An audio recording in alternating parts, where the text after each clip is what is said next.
Hello students, textual आणि non textual पॅसेजेसच्या 4th क्वेश्चनमध्ये आपल्याला ग्रामरशी संबंधित काही क्वेश्चन्स असतात. त्यापैकी एक प्रकार आज आपण पाहणार आहोत. तो म्हणजे दिलेल्या वाक्याला सांगितलेल्या काळामध्ये रूपांतरित करणे. पॅसेजशी रिलेटेड एखादं वाक्य किंवा पॅसेजमधीलच एखादं वाक्य आपल्याला तिथे दिलेलं असतं आणि rewrite the sentence in dash dash tense असा क्वेश्चन दिलेला असतो. मग कोणताही काळ सांगितलेला असू शकतो. त्या पद्धतीने आपल्याला वाक्य बदलायचं असतं. असं वाक्य बदलण्यासाठी आपल्याला वाक्यातील क्रियापदाकडे लक्ष देणं गरजेचं असतं. हा बदल कसा करायचा हे आजच्या व्हिडिओमध्ये आपण पाहणार आहोत. सगळ्यात आधी आपण सिंपल टेन्सेसमध्ये वाक्य कशी न्यायची ते पाहूया.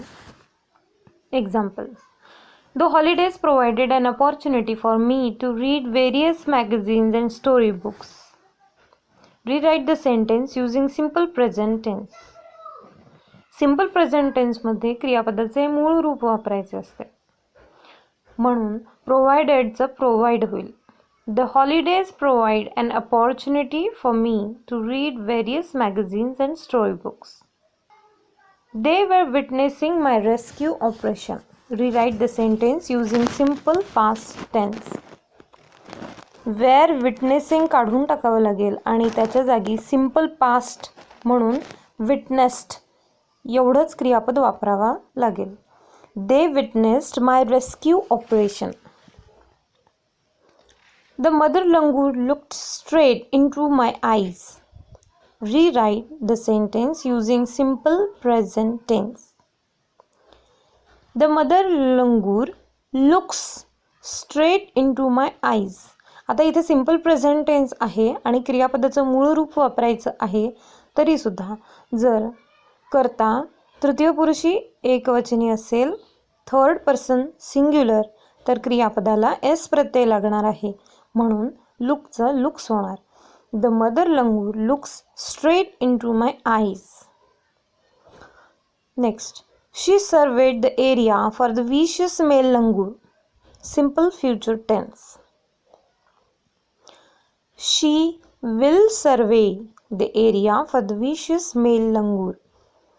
आपल्याला हे वाक्य सिंपल फ्युचर टेन्समध्ये करायला सांगितलं आहे आणि सिंपल फ्युचर टेन्ससाठी क्रियापदाचं मूळ रूप आणि त्याच्या आधी विल लागणार आहे. सो वाक्य होईल she will survey the area for the vicious male langur. Next. He was hiding in Peepal Nagar. Rewrite the sentence using simple present tense.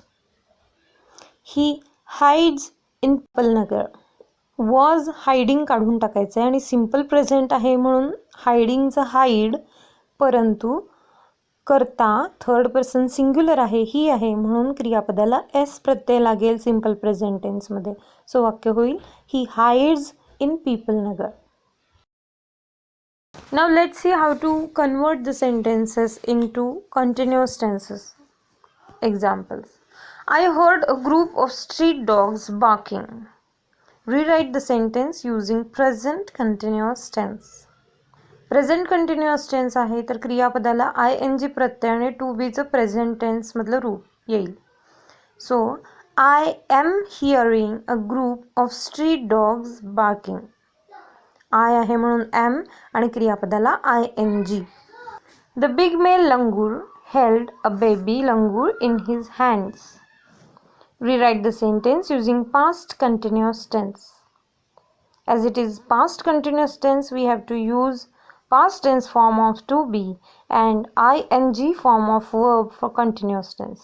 The big male langur was holding a baby langur in his hands. She simply sat there quietly. Rewrite the sentence using present continuous tense. She is simply sitting there quietly. Present tense आहे म्हणून is आणि continuous आहे म्हणून सॅटचं sitting होईल. She is simply sitting there quietly. Next. He called out to Nathu. Rewrite the sentence using past continuous tenses. Past continuous आहे म्हणून was calling असं होईल. कॉल्डचं कॉलिंग होणार. कंटिन्युअस आहे म्हणजे क्रियापदाला ING प्रत्यय येणारच. He was calling out to Nathu. Next, so they gathered outside. Rewrite the sentence using future continuous tense. Future continuous tense आहे म्हणून क्रियापदाला ING तर लागणारच, पण टू बीचं फ्युचर टेन्स फॉर्म येणार. So they will be gathering outside.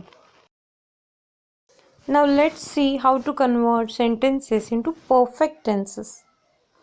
Perfect tense म्हणलं की क्रियापदाचं पास्ट पार्टिसिपल वापरलेलं असणार वाक्यामध्ये, आणि पास्ट पार्टिसिपल हे नेहमी टू हॅवच्या रूपापुढे वापरलं जातं, त्याच्यामुळे वाक्यामध्ये टू हॅव येणार आहे. आता टू हॅवचे 3 रूप आहेत, हॅव, हॅज आणि हॅड.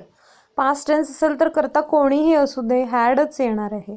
फक्त प्रेझेंट टेन्स असेल तर हॅव आणि हॅजमध्ये आपल्याला लक्ष ठेवायचं की काय वापरायचं आपल्याला. थर्ड पर्सन सिंग्युलरला हॅज वापरायचे, बाकीच्या सगळ्या कर्त्यांना हॅव वापरायचं आहे. My father was a medical professional. Rewrite the sentence using past perfect tense. Past perfect आहे म्हणून आपल्याला क्रियापदाचं तिसरं रूप आणि टू हॅवचा पास्ट टेन्स फॉर्म वापरायचा आहे. My father had been a medical professional. आता हे बीन कुठून आलं तर वॉजचं बीन झालं, कारण वॉज हे टू बीचं रूप आहे आणि टू बीचं तिसरं रूप बीन होतं. My father had been a medical professional. I took the baby langur to our backyard. Rewrite using past perfect tense. I had taken the baby langur to our backyard. टूकचं taken आणि past perfect आहे म्हणून had. I had taken the baby langur to our backyard. The baby sensed the presence of his mother. Rewrite using present perfect tense.